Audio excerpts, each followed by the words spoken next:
How's it going, everyone? In today's episode, we're talking about our experience with a pretty common modification to leaf-sprung trucks, and that's an add-a-leaf kit. Now, in a recent episode, we detailed our installation of an add-a-leaf kit after ditching an Old Man Emu leaf pack that was just a little too soft. At the same time, we also installed some new shocks and an Archive Garage U-bolt flip kit. An add-a-leaf kit is just a set of single leaf springs that are inserted into the factory leaf spring pack. The add-a-leaf kit that we ordered was made by a fairly well-known leaf spring manufacturer here in the US, and for the sake of this video, we'll just refer to that manufacturer as Beaver Leaf Springs. When the add-a-leaf kit arrived at our door, everything seemed good to go. They came pre-installed with anti-squeak nylon pads and had new leaf spring center bolts.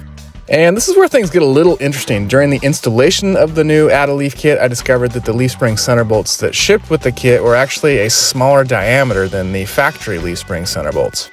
I did reach out via email to the vendor about this issue. That conversation went a little something like this. Me, hey, this doesn't seem right. Vendor, nope, it's good, send it. And even though I really like this vendor, that response didn't sit all that well with me.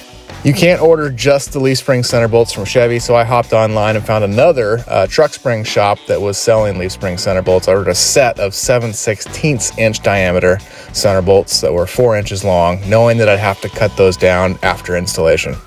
Just to give you a comparison here, on the left are the new leaf spring center bolts I ordered. On the right are the smaller ones that came with my add-a-leaf kit. You can see here that they are a 1/16 of an inch too small for the holes in the factory overload spring as well as the other leaves.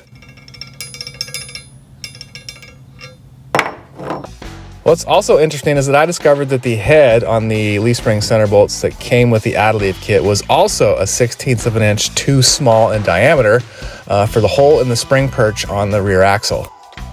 Now, I am definitely not an engineer, but even with a properly torqued U-bolt and U-bolt plate setup, I would be concerned about the potential for that leaf spring pack to shift around if the center pin head diameter is smaller than the hole in the leaf spring perch. Now, the next bridge I had to cross was drilling out the add-a-leaf to fit the larger 7/16 inch center pin, and I've read some horror stories online about how hard it is to drill through spring steel. However, I picked up one of these Bosch Cobalt M42 drill bits on Amazon, and it made pretty short work of both add-a-leafs.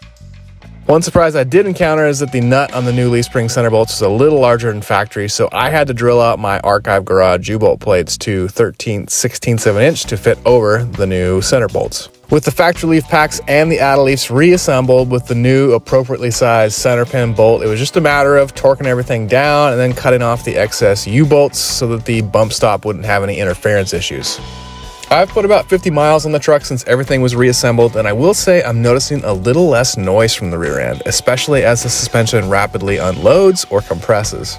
I don't want to throw shade on all add-a-leaf kits in general because I've had issues with full replacement leaf packs. The issue we're talking about in this video is very much specific to this one kit that is sold for the 15 to 22 model year Chevy Colorados and GMC Canyons. This add-a-leaf kit is very cost-effective and gave me quite a bit of added load capacity, and that's exactly what I was looking for. If I need to replace my leaf springs in the future, it's much cheaper to order replacement packs from Chevy than it is to get custom packs from, the manufacturer of your choice. If you're going to order an add-a-leaf kit for your truck, I would just make sure that it comes from a reputable vendor or trustworthy manufacturer and that it has appropriately sized center pin bolts. It's probably also a good idea to swap out new U-bolts and U-bolt nuts when you do the install. That's all the time we've got for today. As always, thanks for tuning in to Trash Panda Garage. We appreciate your time, and until the next one, get out there, build something.